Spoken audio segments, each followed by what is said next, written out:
Sir, Telangana రాష్ట్ర మంత్రివర్గ విస్తరణకు కాంగ్రెస్ అధిష్టానం అనుమతించింది.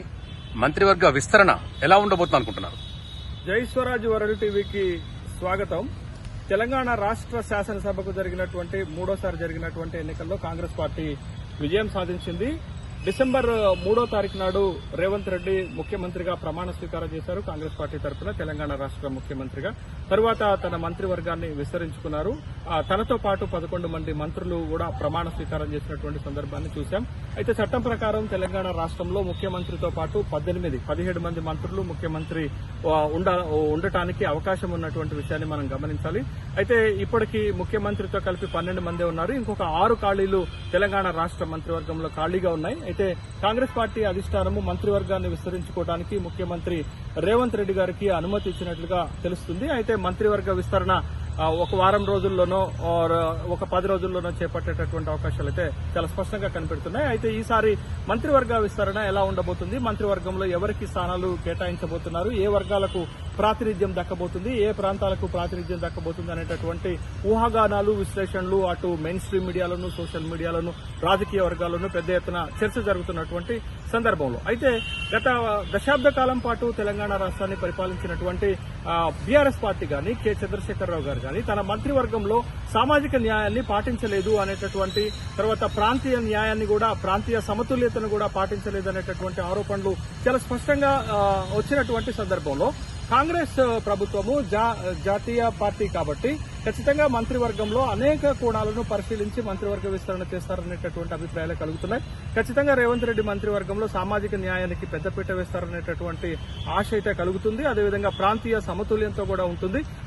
పార్టీ విధేయులకు కూడా మంత్రివర్గంలో చోటిస్తారు, స్థానం కల్పిస్తారనేటటువంటి అభిప్రాయాలతో పాటు సమర్థవంతంగా పనిచేయగలిగినటువంటి వాళ్ళకు కూడా కాంగ్రెస్ పార్టీ మంత్రివర్గంలో, రేవంత్ రెడ్డి మంత్రివర్గంలో స్థానం దక్కుతుంది అనేటటువంటి ఒక ఊహాగానాలైతే అభిప్రాయాలైతే వస్తున్నటువంటి సందర్భంలో ఖాళీగా ఉన్నటువంటి 6 పదవుల్లో ఏ వర్గాలకు దక్కవచ్చు అనేటటువంటిది ఇప్పటికైతే మంత్రివర్గంలో ఉన్నటువంటి గనక మనం చూస్తే ముఖ్యమంత్రితో సహా రెడ్లకు 4 మంత్రి పదవులు దక్కాయి, ఎస్సీలకు 2 మంత్రి పదవులు దక్కాయి, అదేవిధంగా బ్రాహ్మణులకు శ్రీధర్ బాబు 1 మంత్రి పదవి దక్కింది, బీసీలకు 2 మంత్రి పదవులు దక్కాయి, 1 పద్మశాలి కులానికి 1 గౌడ కులానికి దక్కింది. తర్వాత ఎస్టీలలో ఆదివాసీలకు 1 మంత్రి పదవి దక్కింది, సీతక్క మంత్రివర్గంలో ఉన్నారు.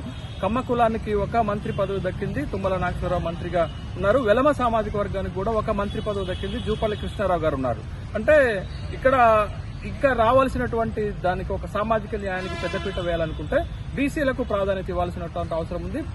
చంద్రశేఖరరావు గారు మంత్రివర్గంలో, బీఆర్ఎస్ మంత్రివర్గంలో 4 బీసీలకు మంత్రి పదవులు ఇచ్చారు. ఇప్పుడు కాంగ్రెస్ పార్టీ ప్రభుత్వంలో మాత్రం కేవలం 2 మాత్రమే బీసీలకు మంత్రి పదవులు ఇచ్చారు.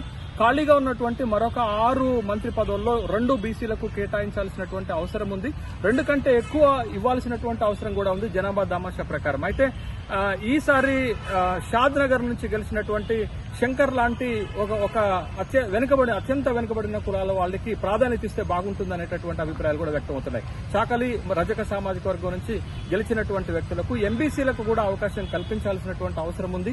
తర్వాత ఎస్టీ సామాజిక వర్గానికి కూడా మరొక లంబాడా సామాజిక వర్గం నుంచి మరొక మంత్రి పదవి ఇస్తే బాగుంటుందనేటటువంటి అభిప్రాయాలు వ్యక్తమవుతున్నాయి. మరి ముఖ్యంగా మైనార్టీలకు ప్రాతినిధ్యం లేదు, మైనార్టీలకు ప్రాతినిధ్యం కల్పించాల్సినటువంటి అవసరం కూడా ఉంది అనేటటువంటి అభిప్రాయం వ్యక్తమవుతుంది. సామాజిక న్యాయ కోణంలో బీసీలకు ఎక్కువ అవకాశం ఇవ్వాలి, ఎస్టీలకు ఇంకొక మంత్రి పదవి ఇవ్వాలి, మైనార్టీలకు మంత్రి పదవి ఇవ్వాల్సినటువంటి అవసరం ఉంది. తర్వాత ప్రాంతీయ సమతుల్యతను కూడా పాటించాల్సినటువంటి అవసరం ఉంది. రేవంత్ రెడ్డి మంత్రివర్గంలో ఇప్పటికి నిజామాబాద్ కి ప్రాతినిధ్యం లేదు, హైదరాబాద్ కి ప్రాతినిధ్యం లేదు, ఆదిలాబాద్ కి ప్రాతినిధ్యం లేనటువంటి ఈ కోణంలో అటు జిల్లాల సమతూకాన్ని, ప్రాంతీయ సమతూకాన్ని పాటించాలి, సామాజిక న్యాయాన్ని పాటించాలి, పార్టీ విధేయతను చూడాలి, సమర్థవంతంగా పనిచేసేటటువంటి వాళ్ళని మంత్రివర్గంలో పెట్టుకోవాల్సినటువంటి అవసరం ఉంది. కాబట్టి ఈ అన్ని కోణాలకు ప్రాధాన్యతనిస్తూ ఖాళీగా ఉన్నటువంటి 6 మంత్రి పదవులను కూడా భర్తీ చేస్తారు అనేటటువంటి అభిప్రాయాలు కలుగుతున్నాయి. అట్లా భర్తీ చేసిన ఆ మంత్రివర్గానికి ఒక క్రెడిబిలిటీ వస్తుంది, ఒక శాంటిటీ వస్తుంది అనేటటువంటి విషయాన్ని గమనించాలి.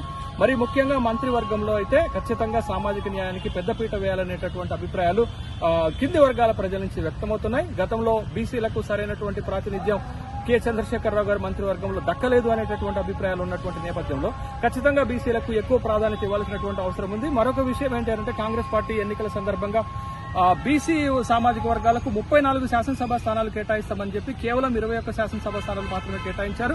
అంటే కాంగ్రెస్ పార్టీ శాసనసభ టికెట్ల కేటాయింపులో సామాజిక న్యాయం కేటాయింపులో ఇబ్బందులు ఎదుర్కొంది, బీసీలకు అన్యాయం చేసింది అనేటటువంటి అభిప్రాయాన్ని మంత్రివర్గ విస్తరణతోటైనా తుడిచివేయాల్సినటువంటి అవసరం ఉంది. మంత్రివర్గంలో బీసీ సామాజిక వర్గాలకు మంచి ప్రాధాన్యత ఇవ్వవలసినటువంటి అవసరం ఉందనేటటువంటి డిమాండ్స్ వెనుకబడినటువంటి వర్గాల నుంచి అయితే వస్తున్నాయి. ఖచ్చితంగా కాంగ్రెస్ పార్టీ మంత్రివర్గం సామాజిక న్యాయానికి పెద్దపీట వేయాలి, తర్వాత ప్రాంతీయ సమతుల్యతకు పెద్దపీట వేయాలి, పార్టీ విధేయతకు పెద్దపీట వేయాల్సినటువంటి అవసరం ఉంది. అదేవిధంగా సమర్థవంతంగా పనిచేసేటటువంటి వ్యక్తులను కూడా మంత్రివర్గంలో పెట్టుకోవాల్సినటువంటి అవసరం ఉంది. కాబట్టి ఆ విధమైనటువంటి అన్ని కోణాలను ఒక జాతీయ పార్టీ కాంగ్రెస్ పాటిస్తుంది అనేటటువంటి అభిప్రాయాలు అయితే వ్యక్తమవుతున్నాయి. ఒకవేళ అట్లా పాటించకపోతే ప్రాంతీయ పార్టీ గతంలో చేసినటువంటి మంత్రివర్గ విస్తరణ లాగానే కాంగ్రెస్ పార్టీ మంత్రివర్గ విస్తరణ ఉంటే ప్రజల నుంచి ఆమోదం రాదు అనేటటువంటి విషయాన్ని కాంగ్రెస్ పార్టీ గుర్తుంచుకోవాలి.